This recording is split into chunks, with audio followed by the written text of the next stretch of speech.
Mm.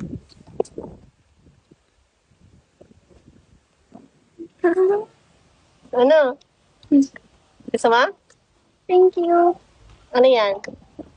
Yung milk tea. Milk tea? Hmm? May boba, no? Nagustuhan mo? Na-observe ko na mahilig uminom ng soft drink si Miel.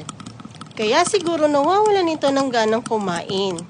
Kaya naman, gumawa ako ng milk tea ng linen green at nilagyan ko na rin ng chia seed para magsilbing boba.